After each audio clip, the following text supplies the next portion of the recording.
Hola. Bienvenido a un webinar más de la serie Salud y Felicidad. Damos la bienvenida al Dr. Guillermo Ramírez Núñez, quien será nuestro presentador y moderador el día de hoy. El Dr. Ramírez es actualmente director médico del Hospital Médica Campestre.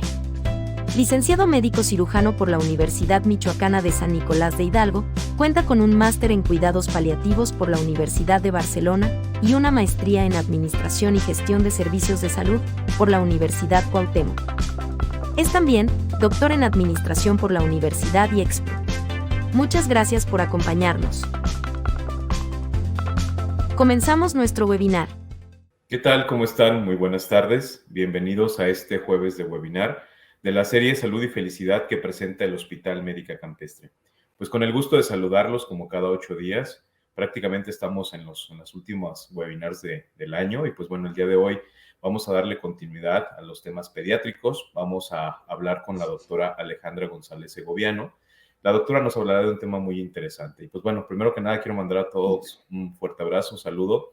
Saludo a Guanajuato, saludo a San Luis Potosí y a Yucatán, donde me pidieron de favor que los mandara a saludar. Muchas gracias a todos por seguirnos cada 8 días en esta transmisión. Y pues bueno, la displasia congénita de la cadera es una de las displasias o una de las malformaciones de cadera más frecuentes, sobre todo en los niños. Y esto se debe generalmente a una alteración en la articulación, es decir, está de forma anormal. Algunos bebés nacen con esta malformación donde la cabeza del fémur no encaja adecuadamente en la articulación, lo que puede provocar problemas para caminar y posteriormente dolor. Es una alteración congénita más común en la ortopedia pediátrica y su incidencia es controvertida. En México, en promedio, se presentan de 2 a 6 casos por cada 1000 nacidos vivos y es la primera causa de hospitalización en la ortopedia pediátrica. La clínica es la base para el diagnóstico y se debe realizar al momento del nacimiento. Las niñas suelen ser más propensas a desarrollar este tipo de displasia y las afectaciones suelen tener sobre todo un componente hereditario. Obviamente esta es una de las muchas presentaciones que se pueden manifestar en las malformaciones de cadera. Y justamente el día de hoy la doctora Alejandra González Segoviano nos hablará de cómo saber si tu bebé tiene una malformación de cadera. La doctora Alejandra González es egresada de la Facultad de Medicina de la Universidad de León. Posteriormente realizó su especialidad de traumatología y ortopedia en el Hospital General de León y cuenta con una subespecialidad en el Hospital de Alta Especialidad del Bajío en traumatología y ortopedia pediátrica, avalada por la Universidad Nacional Autónoma de México. Doctora, muy buenas tardes, bienvenida a este webinar muy interesante. Son temas, pues, sobre todo que nos llaman mucho la atención. Sabemos que todos los días tenemos amigos, conocidos, familiares que están celebrando la llegada de un bebé en casa y es importante que conozcamos cuáles son las medidas preventivas y sobre todo cómo sospechar si nuestro bebé tiene alguna malformación en la cadera. Hola, ¿qué tal? Buenas tardes. Muchas gracias por la invitación y pues para compartir toda esta información tan importante para el buen desarrollo del bebé. Muchas gracias por la invitación. Muy bien, entonces vamos a ver este tema, es cómo saber si tu bebé tiene una malformación de la cadera. Entonces, ¿cuál es la malformación más frecuente en los bebés? La número 1 va a ser la displasia del desarrollo de la cadera. Aparte de todas del corazón, del riñón, la más importante y la primera va a ser la displasia del desarrollo de la cadera. Entonces, ¿qué es la displasia de cadera en los bebés? La displasia se define como la falta de formación de cualquier parte del cuerpecito. Entonces, la displasia de cadera va a ser la falta de formación adecuada de la cadera del bebé. ¿Qué es una cadera? Pues se compone por la cabeza del fémur y el acetábulo. Cuando hay alguna alteración en esto, pues vamos a llamarlo displasia de cadera o falta de formación adecuada. Antes era llamada erróneamente luxación congénita de cadera. Ya no se usa este término porque no todos los bebés vienen luxados desde el nacimiento. Congénito quiere decir que pueden estar luxados desde el nacimiento. Entonces, puede desarrollarse la displasia de cadera en el transcurso del crecimiento del bebé. Entonces, el término adecuado va a ser displasia del desarrollo de la cadera. ¿Cuáles son las variedades de displasia de cadera? Entonces, la primera va a ser la inestabilidad transitoria de cadera del recién nacido, o es una cadera que va a ser luxada o luxable al nacimiento. Esto es cuando el pediatra explora la cadera del bebé, va a sentir cómo entra y sale la cadera o la cabeza del fémur del acetábulo. Hay unas maniobras que seguramente los pediatras conocen, que son maniobras de Barlow y Ortolani positivo. Ahorita vamos a hablar de cada una de ellas, pues para que se entienda un poquito más de lo que estamos hablando. Entonces, la primera va a ser inestabilidad transitoria de la cadera del recién nacido. Generalmente se estabilizan estas caderas antes de la 6ª semana de vida, pero pues tenemos que detectar el otro 40% de todas las caderitas que no se estabilizaron antes de la 6ª semana. La segunda variedad va a ser la luxación de cadera. Entonces, las caderas, es decir, la cabeza del fémur va a estar desplazada completamente del acetábulo. Se va a sentir como entra y sale esa cabecita del fémur. Entonces, aquí las maniobras de Barlow y Ortolani van a estar positivas. Una subluxación son caderas que tienen la cabeza del fémur dentro del acetábulo, pero se puede provocar un pequeño desplazamiento fuera del acetábulo. Entonces, generalmente estas no nos dan tantos signos como la luxación de cadera. La otra se siente como entra y sale esa caderita de su lugar. Esta no da signos confiables de una luxación. Entonces, por eso es que vamos a tener que hacer algunos otros exámenes para hacer la detección de este tipo de caderita. Otra es la displasia acetabular. Esta va a ser el desarrollo anormal del acetábulo, es el techito que cubre la cabeza del fémur. En esta no se va a desarrollar adecuadamente. Este tipo o variedad de displasias, de este tipo de displasia de cadera, únicamente va a ser valorable por un método de imagen. Entonces, aquí tampoco nos va a dar ningún signo físico de displasia de cadera. Tenemos que tomar forzosamente algún estudio de imagen, ya sea un ultrasonido de cadera o una radiografía de cadera. Entonces, aquí vemos en la imagen cómo pueden llegar a edades avanzadas de la niñez con esta displasia acetabular y nunca se hizo un diagnóstico oportuno. Entonces, ¿en qué etapa se puede desarrollar la displasia de cadera? Ya dijimos que puede ser que no esté luxada desde el nacimiento. Entonces, la primera que se puede presentar es en útero, es decir, antes del nacimiento. Generalmente puede estar acompañada de algunos otros malformaciones, puede ser un disrafismo. Disrafismo se refiere a una alteración en la columna, puede ser mielomeningocele, meningocele, que es cuando no se cierra la columna adecuadamente. Y otra sindromática, que puede ser acompañada de otras malformaciones. O sí pueden ser, aunque no tengan ninguna otra malformación, venir luxadas desde el nacimiento. Y otra durante el nacimiento, es decir, a través del canal del parto. La misma posición, esta imagen, la misma posición que hacen los hombritos cuando sale el bebé a través del canal del parto, lo hacen las caderas, es decir, hacen una aducción, es decir, hacia adentro y en extensión, que si la cadera está inestable o más elástica de lo normal, esa caderita se va a salir. Y si no hacemos la detección, pues esa cadera va a permanecer luxada y no nos vamos a dar cuenta oportunamente. Y la última fase donde se puede desarrollar la displasia de cadera, pues va a ser después del nacimiento. Aquí hay dos factores de riesgo importantes. Uno es posicional o la plagiocefalia. La plagiocefalia es como un aplanamiento en la cabecita del bebé y generalmente esta plagiocefalia se da del lado derecho. Entonces vemos cómo la cadera queda en aducción, es decir, hacia adentro, y la rodilla hace como una tracción hacia abajo, lo que va a hacer que la cadera salga de su lugar si está inestable o más elástica de la normal, esa cápsula que envuelve la caderita del bebé. Entonces, la plagiocefalia es un factor de riesgo para hacer luxación de cadera. Y otro, el envolvimiento incorrecto del bebé. Esto lo vamos a ver más adelante porque es súper importante la manera correcta en la que envolvemos a los bebecitos. Entonces, ¿cuáles son nuestros factores de riesgo para desarrollar displasia de cadera? Tenemos muchos factores de riesgo y vamos a hablar de cada uno. Entonces, hay un alto nivel de evidencia para ciertos factores de riesgo para desarrollar displasia de cadera. El primero es que sean niñas. El sexo femenino tiene un riesgo elevado hasta 6 veces más que el sexo masculino, es decir, que los niños. Y esto es porque las niñas son más laxas, es decir, más elásticas, y esto muchas veces es por las hormonas maternas al momento del nacimiento. Entonces, es bien importante este dato. por cada niño que tiene displasia de cadera, va a haber 6 niñas que tienen displasia de cadera. Esto es por la relaxina. La relaxina va a ser una hormona que aparece al final del embarazo de la mujer y se va a liberar para abrir el canal del parto. Entonces, las niñas tienen receptores en algunas zonas del cuerpecito a esta hormona que es relaxina. Y una de las zonas donde hay estos receptores, pues van a ser la cápsula de la cadera.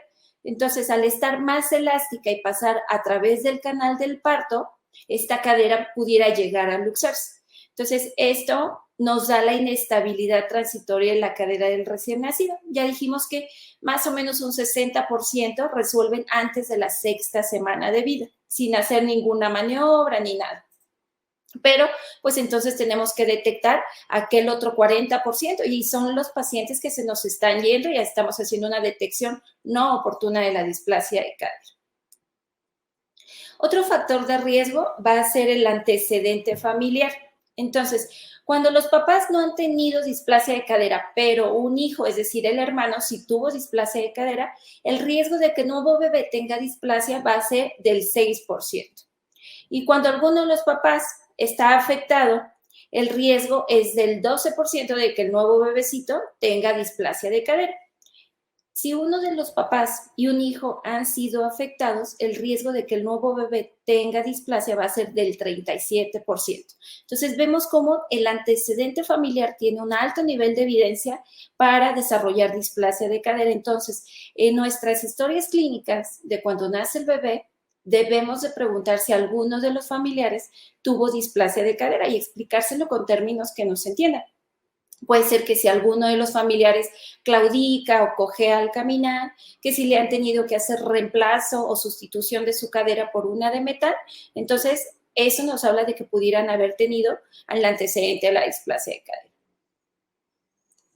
Y otro factor de riesgo con alto nivel de evidencia va a ser la presentación al nacimiento. La presentación pélvica o con las rodillas en extensión nos aumenta 25% más de probabilidad que nuestro bebé tenga displasia de cadera. Entonces, también la presentación pélvica va a ser más frecuente en las niñas. Entonces, por cada 1000 recién nacidos, 120 niñas van a tener esta presentación. A diferencia de cada 1000 niños, solo 26 van a venir en esta posición. Entonces, por eso es también que las niñas se ven más afectadas. Entonces, estos 3 factores de riesgo van a ser nuestros principales causantes de displasia o uno de los factores asociados. Entonces, ya dijimos niñas, la presentación pélvica al nacimiento y el antecedente familiar. Con un nivel intermedio de evidencia van a quedar las anormalidades musculoesqueléticas asociadas. ¿Y cuáles son estas?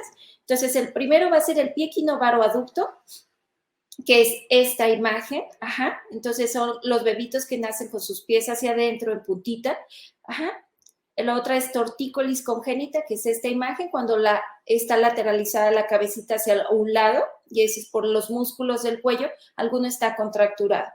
Otro es el metatarso aducto, es decir, la parte anterior del piecito va a estar hacia adentro, y el calcáneo valgo, cuando viene como más flexionado el piecito de lo normal. Entonces, si algunos de nuestros bebés nacen con estas malformaciones, debemos tener mucho apego a ellos para exploración de displasia de cadera, igual que en todos los niños, pero en estos debemos de apegarnos un poquito más. En cuanto a factores culturales, el arropamiento es sumamente importante, de un buen arropamiento o un buen cómo envolvemos a los bebés. Se ha visto que si nosotros envolvemos y transportamos a nuestro bebé de manera inadecuada, aumenta 10 veces mayor la posibilidad de desarrollar displasia de cadera. Ya dijimos que el arropamiento o el envolvimiento incorrecto del bebé es uno de los factores que nos puede desarrollar la displasia de cadera. Entonces vamos a hablar un poquito sobre esto porque es sumamente importante cómo se ha desarrollado esto. Entonces tenemos en ciertas culturas como China, Bantú, Nigeria, Nigeria tienen un bajo índice de displasia de cadera. Este es por la forma en la que ellos envuelven y transportan a sus bebés, es decir, con las caderitas flexionadas a 90 grados y abiertas también a 90 grados. Entonces, este tipo de envolvimiento y transporte nos disminuye la displasia de cadera o el desarrollo de displasia de cadera. ¿Y qué pasaba en el sureste de Estados Unidos y norte de México? Se hizo un estudio en los indios navajos porque tenían una alta incidencia de displasia de cadera, entonces se dieron a la tarea de investigar por qué estaba pasando esto. Entonces vieron la manera en que envolvían a los bebés así como taquito, que quedaban sus rodillas en extensión y las caderas seguramente en aducción, es decir, hacia adentro, provocaban que estas caderas no se desarrollaran adecuadamente. Entonces esto pasaba antes de 1940. Después hubo una erradicación de este arropamiento y disminuyó la incidencia de displasia de cadera. Y en Japón pasó lo mismo, tenían una incidencia aproximadamente del 3%. En 1975 hubo un programa nacional de la erradicación del arropamiento incorrecto y para el 84 ellos ya tenían un índice muy bajo. En Australia pasó lo contrario, tenían un índice bajo, más o menos de 0.2 por cada 1,000 recién nacidos vivos. En el 2003 incrementó el arropamiento. Esto se vio porque veían los pediatras que a lo mejor envolviendo hacia los bebés disminuían la ansiedad, pero aparecieron estos famosos capullitos que mantenían las caderitas en extensión y en aducción, es decir, como hacia adentro las caderas, y aumentó el índice de displasia de cadera. Entonces se vio que el envolvimiento incorrecto del bebé es un alto factor de riesgo para desarrollar la displasia de cadera. Y tenemos también factores con un nivel de evidencia bajo que únicamente va a quedar como recomendación. El oligohidramnios. ¿Qué es el oligohidramnios? Es la carencia de líquido, la disminución del líquido amniótico durante las últimas fases del embarazo. Ajá. Esto va a aumentar hasta 4 veces más desarrollar displasia de cadera. Esto es porque al disminuir el líquido, pues disminuye el movimiento del bebé y las caderitas quedan más apretaditas. Eso nos va a hacer que nos pueda desarrollar una displasia de cadera. Igual en primigestas. Entonces, en ellas la falta de distensibilidad de las paredes uterinas, de la pancita, hacen que el bebé esté más apretado de lo normal o hace una compresión mecánica en la cadera y esto nos puede hacer o duplicar la posibilidad de desarrollar la displasia.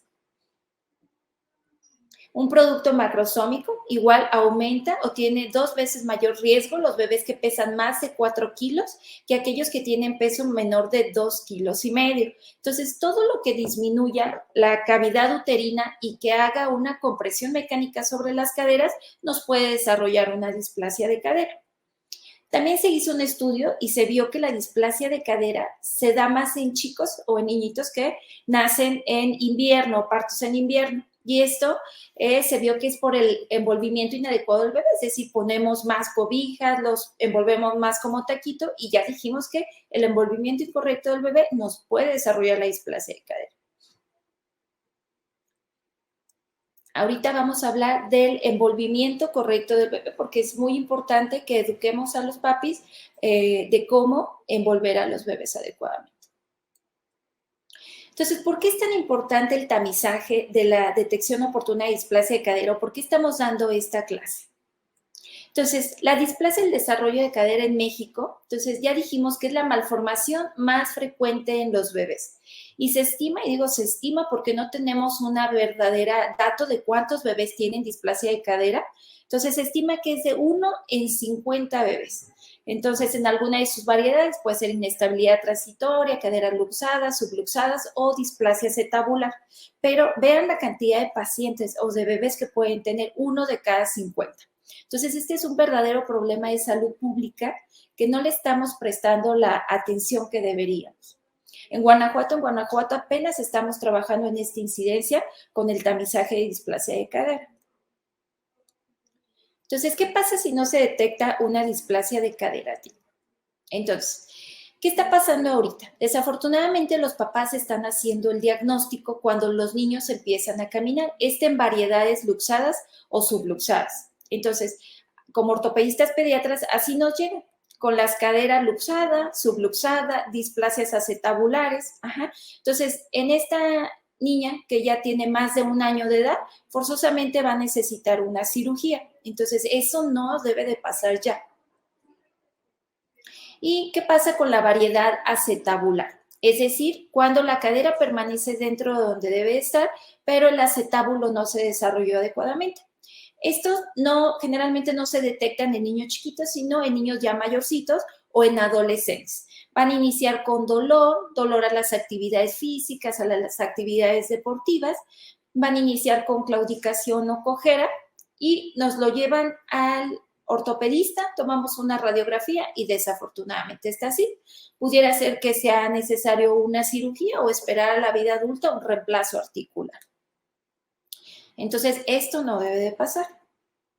Entonces, ¿cuál es nuestra principal secuela? La incapacidad física y el dolor. Entonces, todos los niños, aunque les hayan hecho su cirugía a etapas tempranas o que no se haya detectado, vamos a iniciar con dolor más o menos en la cuarta década de la vida, es decir, entre los 30 y 40 años. Es cuando las personas somos más productivas. Entonces vamos a tener incapacidades laborales, se nos van a ir empleos. Entonces vamos a tener también toma crónica de analgésicos con todas sus consecuencias. Sabemos que la toma crónica de analgésicos nos puede desarrollar gastritis, insuficiencia renal. Entonces vemos todas las consecuencias que nos trae una detección no oportuna de la displasia de cadera. Entonces también va a haber una discapacidad física progresiva. Entonces, si tenemos caderas que no hicimos la detección oportuna con displasias acetabulares, en niños mayorcitos van a empezar con dolor en las actividades físicas y van a continuar su vida. A lo mejor no se les hace la detección y continúan con su vida, con dolor, tomando analgésicos.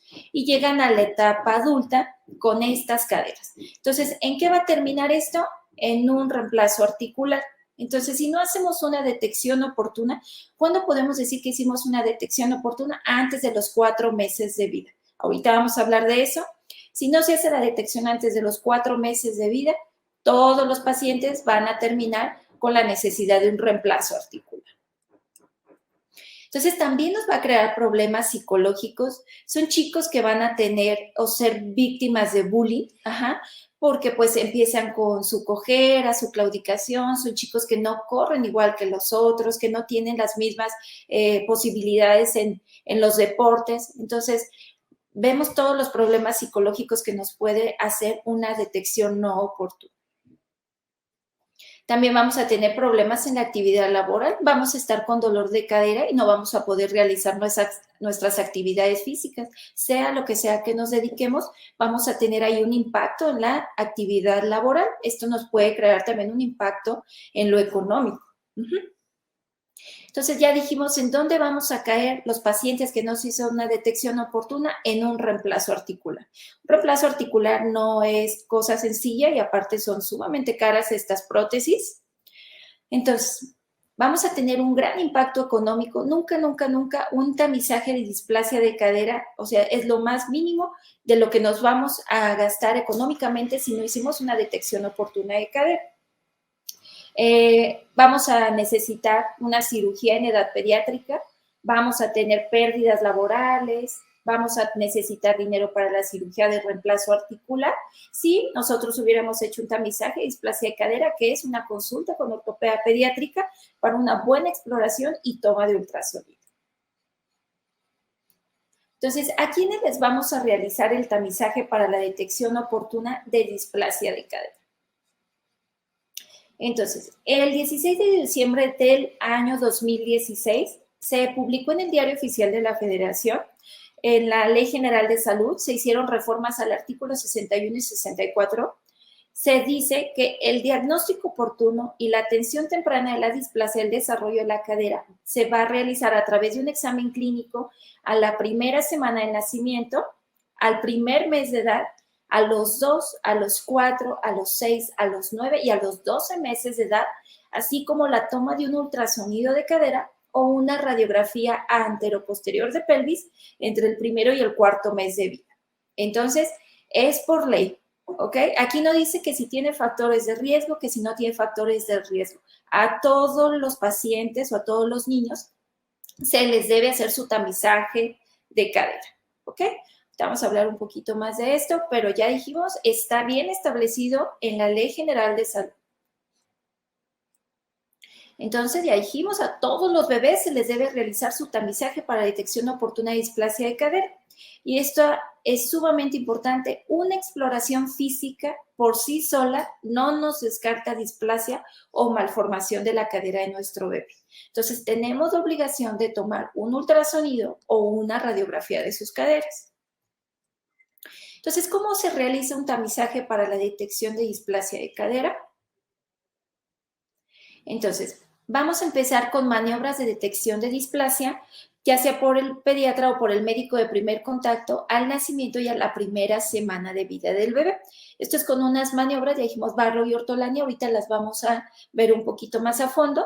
Entonces, si en este momento nosotros detectamos una cadera que está luxada o tenemos duda, entonces referimos de inmediato al ortopedista pediatra para su valoración integral.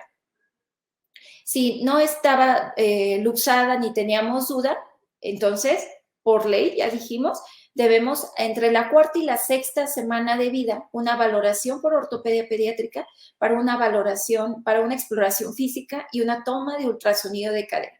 Este es entre la cuarta y la sexta semana de vida idealmente. Si nosotros no pudimos tomar un ultrasonido por la causa que sea, a veces no contamos con el radiólogo que sea experto en tomar ultrasonido de cadera para tamizaje, entonces podemos tomar una radiografía de pelvis, una AP de pelvis antes del cuarto mes de vida. Pero ya dijimos, está normado, debemos hacer.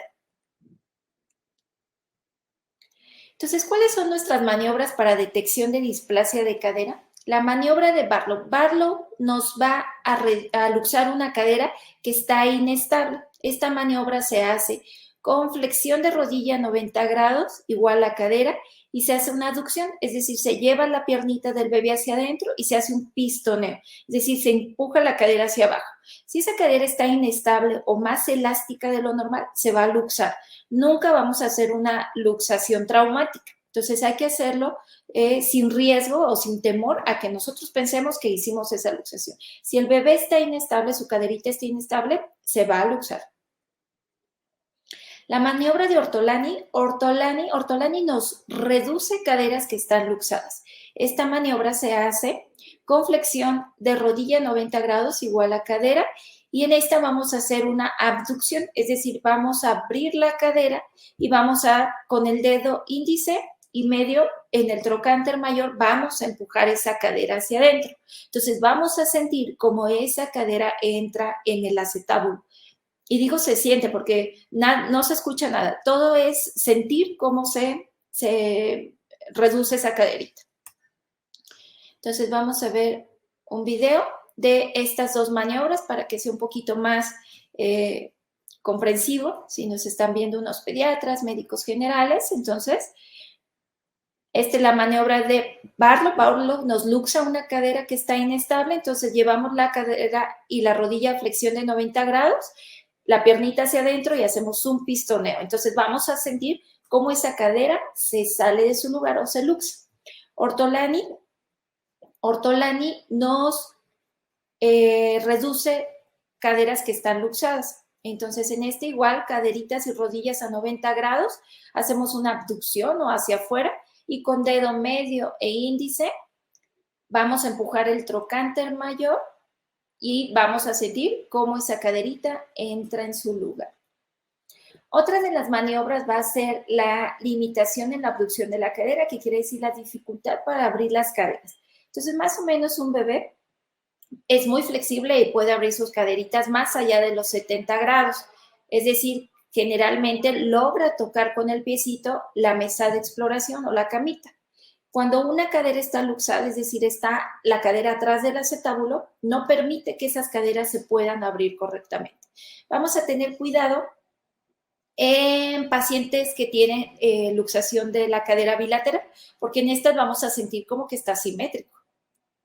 Otra es la diferencia de la longitud de las piernitas o la discrepancia de extremidades inferiores. Entonces, como la cadera está luxada, es decir, fuera de su lugar, vamos a ver cuando flexionamos las rodillas que una rodillita está más abajo que la otra, y si nosotros las extendemos, pues vamos a ver cómo hay esta diferencia entre una piernita y otra. Esta se debe porque la cadera pues está fuera de su lugar. Entonces también vamos a tener mucho cuidado cuando es bilaterales porque no vamos a ver estas diferencias. Otra es la asimetría de pliegues. Entonces, si nosotros vemos los pliegues de nuestro bebé, deben estar simétricos. Si una cadera está fuera de su lugar, esos pliegues se va a hacer como un acordeoncito en la piel y nos va a hacer esta asimetría. Entonces, debemos de revisar los pliegues inguinales, los pliegues anteriores del muslo, los pliegues posteriores del muslo y los pliegues popliteos o de la región posterior de la rodilla. Entonces, estos signos o maniobras van a estar presentes en caderas que están luxadas o que son luxables. Ya dijimos que en displasias acetabulares y en subluxaciones no nos dan ningún signo. Entonces, por eso es que tenemos o estamos obligados a tomar el ultrasonido o la radiografía de pelvis para detectar estos casos. Son los casos que se nos están yendo por completo. Entonces, igual, este es un video donde hacemos las maniobras de exploración, Barlow y Ortolani, y siempre aquí tenemos el ultrasonido presente, porque ya dijimos que una exploración física de cadera no es suficiente para decir si nuestro bebé tiene displasia de cadera o no. Siempre debe ir acompañado de un método de imagen. Entonces, ¿qué es el ultrasonido de cadera? El ultrasonido de cadera es como el que nos hacen cuando está la mamá embarazada, es lo mismo, es un ultrasonido, pero este pues se realiza en la caderita del bebé. Entonces, este no duele realizarlo, no emite radiación, se observan más estructuras anatómicas que una radiografía. Entonces, idealmente debemos de realizar este estudio entre la cuarta y sexta semana de vida. Entonces, aquí se pueden ver, porque es cuando tenemos el periodo de crecimiento rápido y debemos aprovechar ese crecimiento, pues para estabilizar la cadera y se desarrolle adecuadamente. Y también es pues mucho más fácil hacerlo en un bebecito que no se mueve tanto a un bebé ya mayor que se mueve demasiado. Entonces, el ultrasonido que realizamos es el ultrasonido de cadera con método de Graf. En esta debemos hacer dos checklists, es decir, identificar ciertas estructuras anatómicas para que tenga validez. Si nosotros detectamos o vemos todas estas estructuras, tenemos un índice muy bajo de equivocarnos en el diagnóstico. Entonces, por eso utilizo el método de Graf, porque es el que tiene menos fallas en el diagnóstico y, por supuesto, en el tratamiento. Entonces, así es como vemos nuestras caderitas del bebé cuando hacemos el ultrasonido. Podemos observar todas las estructuras anatómicas, la cabecita, el pliegue, el labrum, el techo óseo, el techo cartilaginoso, a diferencia de que no se ve en una radiografía. Entonces, el método de Graf o el ultrasonido por método de Graf nos va a decir si nuestras caderas están centradas o no están centradas. Y entonces, la tipo 1, pues son caderitas que están normales o que son sanas. El tipo 2 son caderas que tienen displasia y que son clínicamente indetectables. Entonces, si nosotros hacemos únicamente exploración, se nos están yendo todas estas caderas. El tipo 3 y tipo 4, pues son caderas no centradas o caderas luxadas. Estas son clínicamente detectables. Entonces, la importancia del ultrasonido de cadera es para detectar aquellas que no tenemos ningún signo físico positivo. Entonces, ya viendo todo esto, pues nos va a decir cuál es el tratamiento que debemos de seguir, si es únicamente vigilancia, poner el arnés de Pavlik o cualquier tipo de tratamiento. Entonces, apenas se realizó el primer curso en México por la Sociedad Mexicana de Displasia y Ultrasonido de Cadera, de la cual fui presente. Únicamente estuvimos 40 médicos de todo el país. Apenas va empezando esto del ultrasonido, o más bien se quiere hacer la difusión, para que ya se haga el diagnóstico más oportuno de la displasia de cadera. Entonces, la radiografía de cadera también es muy importante. Tenemos indicaciones para tomarlas. Entonces, cuando ya apareció el núcleo de crecimiento del fémur, que es esta bolita que tenemos aquí, cuando el bebé está recién nacido y más o menos hasta al tercer mes o cuarto mes, todavía no aparece este núcleo de crecimiento. Entonces, podemos hacer el ultrasonido de la cadera. Pero una vez que aparece este núcleo de crecimiento, entonces ya el ultrasonido por método de Graf no es válido y tenemos que hacer una radiografía. Es decir, pacientes o bebés mayores de 3 meses ya son candidatos a tomarle una radiografía de sus caderitas. Y también pues cuando no se cuenta con un acceso al ultrasonido de cadera. Entonces puede haber que haya municipios, estados donde no se cuente, ya sea con un ortopedista pediatra calificado para hacer ultrasonido de cadera o un radiólogo que tenga el entrenamiento en método de Graf. Entonces se pueden hacer radiografías. Pero ya dijimos que tenemos obligación de tomar una radiografía antes del 4.º mes de edad cuando no se realizó una ultrasonido de cadera. Entonces, ¿cuándo podemos decir que hicimos una detección oportuna de la displasia de cadera? Antes de los 4 meses de edad, ¿ok? Si nosotros hacemos un diagnóstico a los 4 meses de edad, ya dijimos que el 100% de todos los bebés van a tener alguna secuela en el resto de su vida. ¿Cuál es el tratamiento de la displasia de cadera? Entonces, si hicimos nosotros un diagnóstico oportuno, es decir, antes de los 4 meses de edad, tenemos la oportunidad de tratarlo con el método del arnés de Pavlik. Entonces, como dice, es un método, no es nada más póngale el arnés y listo, no. Es un método, se pone, se entrena a los papás cómo ponerlo, se revisa el bebé las primeras 2 semanas de vida y después se da un seguimiento muy estrecho para ver que nos esté funcionando. Ajá. Entonces, ¿qué es el arnés de Pavlik?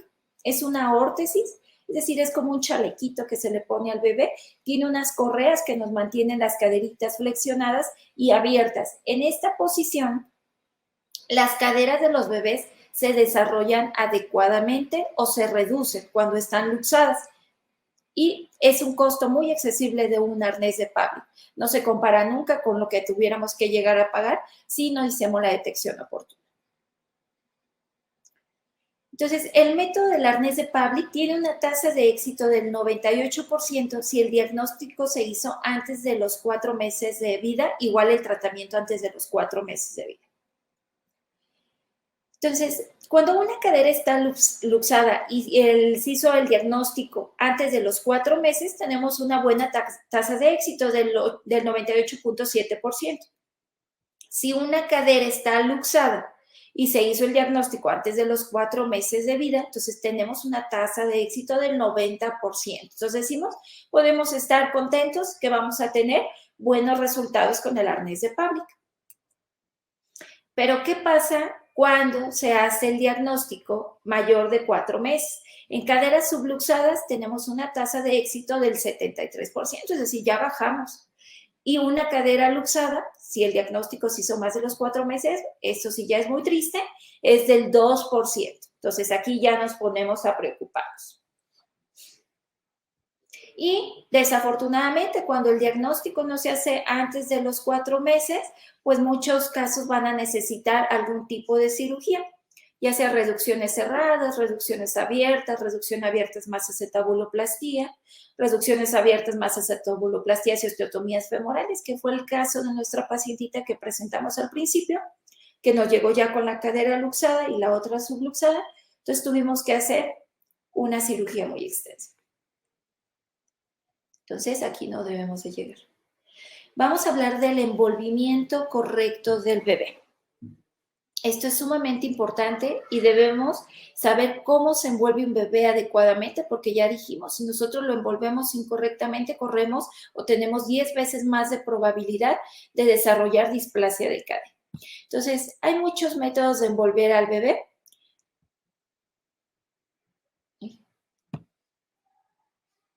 Bueno, este no lo corrió. Ahorita lo ponemos en un momentito más. Entonces, el transporte correcto del bebé podemos usar el fular. Generalmente los papás nos preguntan si podemos utilizar algún método. Generalmente nos dicen que sí, el canguro. El canguro no está recomendado hasta que el bebé logra sostener su tronquito. Es decir, más allá de los 6 meses de edad. Pero antes podemos usar el fular y este nos mantiene las piernitas abiertas y flexionadas. En esta posición o con el fular también se protege la columna al dar estabilidad en los hombritos. Entonces sí se puede usar un fular o un canguro después de que el bebé ya logró sentarse, un canguro adecuado. ¿Cuál no es un transporte seguro? Si nosotros cargamos a nuestro bebé en esta posición, entonces la cadera del bebé tiene en contacto con la pancita de la mamá y nos hace que la cadera se nos haga hacia adentro, nos haga una aducción, lo que hace que esa cadera no se desarrolle adecuadamente o se luxe en un momento dado. Entonces, esta posición no está recomendada y tampoco estos canguros. Los canguros que no tienen base amplia de donde se siente el bebé y mantienen la posición de las caderitas y las rodillas en extensión, esto nos puede hacer una inestabilidad o una displasia de cadera y mucho menos esta posición de viendo hacia el frente. Siempre el bebé debe ver hacia donde está mamá o papá, porque en esta posición hace una hiperextensión de su columnita y puede desarrollar ciertas deformidades de columna. Entonces, este es el transporte adecuado de nuestro bebé. Entonces, como conclusión, tenemos que la displasia del desarrollo de cadera es la anomalía más frecuente de los bebés. El tamizaje de displasia de cadera será por una exploración física, ya dijimos, al nacimiento, a la primera semana de vida, al primero, al segundo, al cuarto, al sexto, al noveno y al 12º mes de vida. Y una toma de ultrasonido entre la cuarta y la sexta semana de vida del bebé o una radiografía de pelvis antes del 4º mes de vida cuando no se pudo realizar el ultrasonido de cadera. Entonces, ya dijimos, esto es por ley y está normado, se debe de realizar. Y también dijimos, muy importante, la exploración física del bebé por sí sola no nos va a descartar una displasia o una malformación de la cadera del bebé. La displasia de cadera, desafortunadamente, es una enfermedad discapacitante de por vida si no se detecta antes de los 4 meses de edad. Entonces, es por eso que es tan importante y que queremos dar a conocer el tamizaje de displasia de cadera por todas las secuelas que nos conlleva en nuestro bebé en el resto de su vida.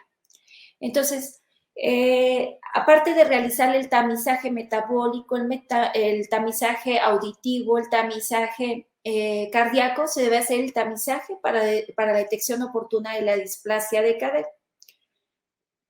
Entonces, si hubiera alguna duda, comentario, pregunta.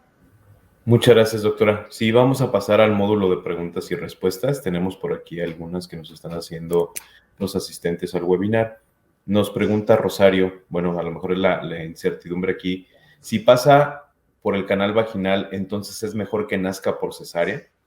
No, por todos los complicaciones que tienen las cesáreas y que hemos visto, no es adecuado, o si tienen la indicación de nacer por cesárea, pues van a nacer por cesárea, pero ya sabemos todos los beneficios que nos trae un parto natural, ¿no? Digo, es uno de los posibles riesgos y ya dijimos que únicamente queda como recomendación, tiene un nivel bajo de evidencia, únicamente queda como recomendación porque se hizo algún estudio y en ciertos pacientes se vio que cuando nacían por parto tenían más alta probabilidad que por cesárea, pero también tenemos muchísimas más complicaciones un bebé que nace por cesárea, ¿no? Es correcto. Muchas gracias, doctora. Nos pregunta Luis, ¿los arneses que se venden o las telas que se usan para colgarse al bebé en la espalda o al frente dañan la cadera del bebé? No, son como rebozos y son generalmente telas de algodón que son ergonómicas, entonces no dañan la cadera ni la pielecita del bebé. Entonces, siempre su piel pues va cubierta por su trajecito que trae y ese es como si fuera un rebocito, que son generalmente muy suaves, entonces no dañan la piel del bebé. Entonces, y son muy benéficos ya dijimos, para displasia de cadera. Muchas gracias, doctora. Alma Guadalupe nos da una pequeña experiencia y nos pregunta una recomendación. Hola, buenas tardes. Mi hija tiene 1 año 5 meses y tiene displasia de cadera del lado izquierdo. Desde los 6 meses está en tratamiento, pero aún no le ha avanzado el acetábulo al 100%. Quiero evitar la cirugía. ¿Qué tipo de estimulación o ejercicios me recomiendan que haga? Y si puede utilizar algún tipo de calzado, ¿cuál sería? Pues empieza a apoyar más sus piecitos para caminar. Muchas gracias. Ok, si tiene una displasia acetabular y ya dijimos que es mayor de 4 meses, ya tiene 1 año, 5 meses, entonces tendríamos que valorar cuál es su índice acetabular, es decir, qué grado tiene de displasia acetabular. Porque si ya no está funcionando arnés de Pavlik o férula de Fredka, entonces quizás ya necesite algún otro procedimiento más avanzado. Y si no tiene tantos grados, pues a lo mejor únicamente está con su férula de Fredka por las noches y tenemos que esperar el desarrollo normal de ese acetábulo. No se recomienda el uso de zapatos ortopédicos, seguramente por ahí va la pregunta. El uso de zapatos ortopédicos ya es muy antiguo, pero pues recomendamos más acudir a una valoración para pues valorarla integralmente y ver si necesita algo más o con alguna terapia en específico. Todo lo que haga que las caderitas abran o estén en abducción le va a servir a los bebés. Entonces puede empezar por esos ejercicios. Siempre mantener las piernitas abiertas de ranita es lo que recomendamos y siempre cargarlos así, de ranita. Ok, muchas gracias, doctora. De hecho, nos están preguntando mucho cuál es la técnica de envolvimiento. No se vio el video. Pablo, no sé si lo tienes por ahí, a ver si lo tenemos listo ya, porque sí es una pregunta Claro. que se repite y justamente pues es como que más visual el asunto, ¿no? Para que los papás, las mamás que están aquí en el webinar puedan salir de esta duda, porque a lo mejor la teoría es un poco complicado, ¿no? Decir cuál es la mejor técnica. Exacto. Ahorita corremos cuál es el mejor envolvimiento. Sí. Bueno, mientras... Ah, ya llegó.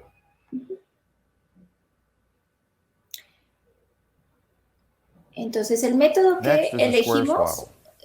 Déjenme quitar el sonido. Lay the blanket out.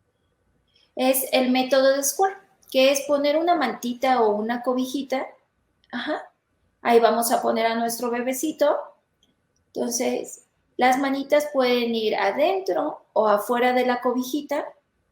Algunos neurólogos recomiendan que las manos estén afuera, pues para el mejor desarrollo del bebecito.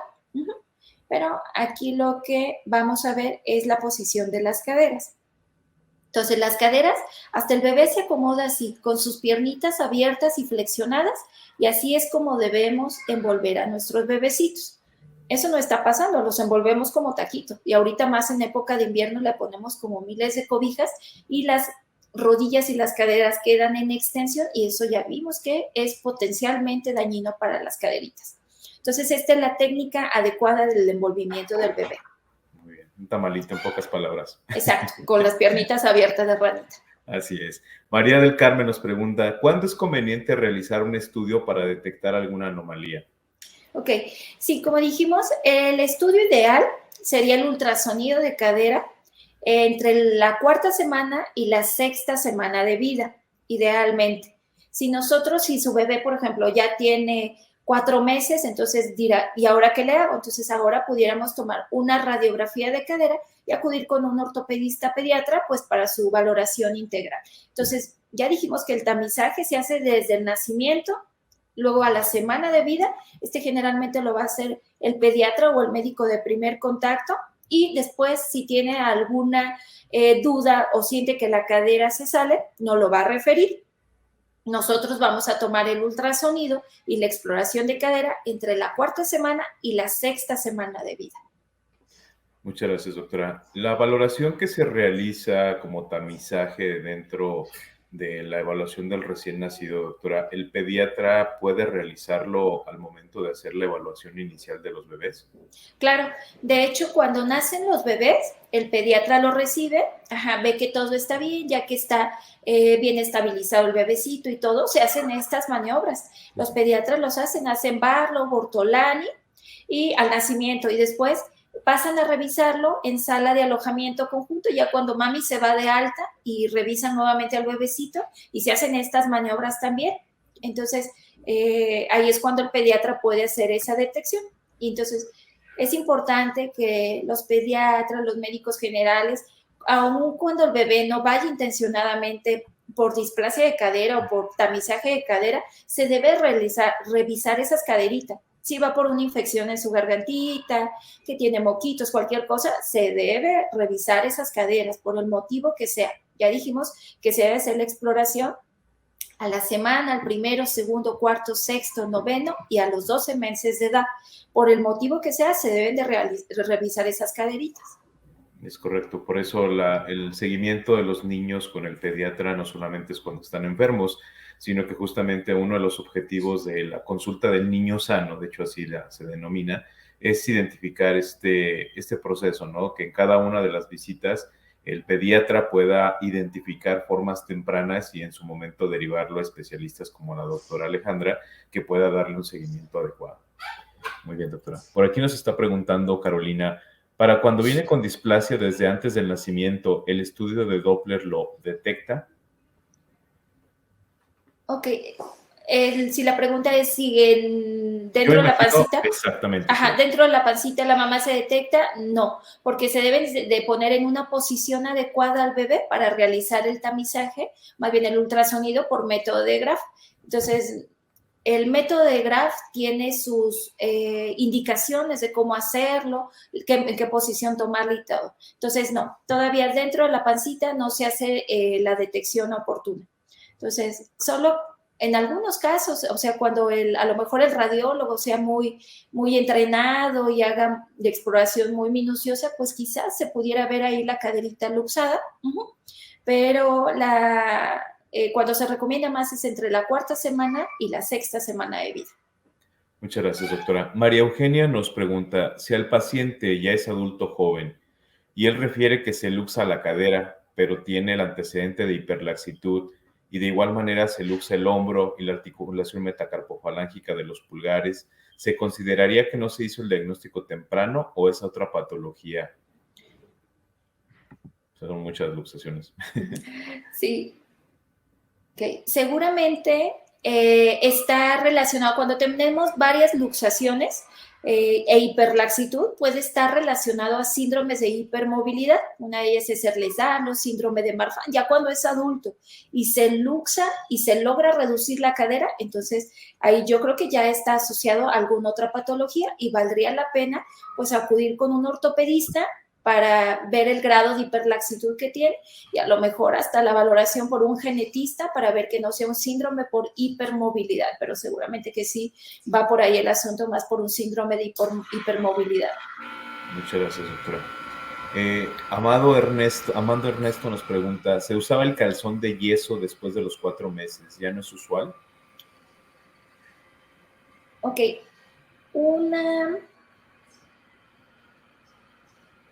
me escucho, muy bien. Las reducciones cerradas están indicadas en pacientes que falló el arnés de Pavlik, digamos, cuando hicimos el diagnóstico no oportuno o cuando por alguna razón esa caderita no logramos centrarla, es decir, no logramos reducirla, vienen las reducciones cerradas, primero cuando son bebecitos chiquitos, y seguramente es esto del calzón de yeso.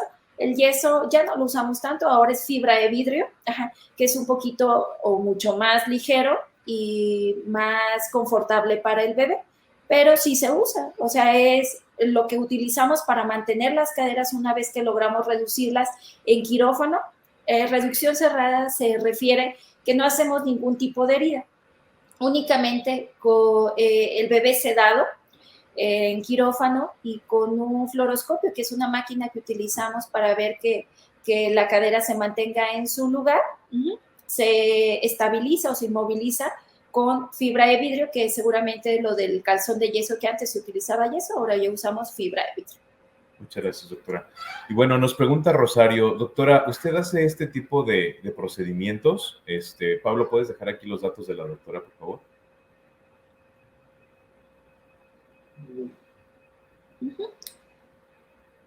Sí, claro, nosotros hacemos este tipo de procedimientos, tanto el tamizaje, contamos con ultrasonido, en el consultorio para hacer este tipo de tamizaje.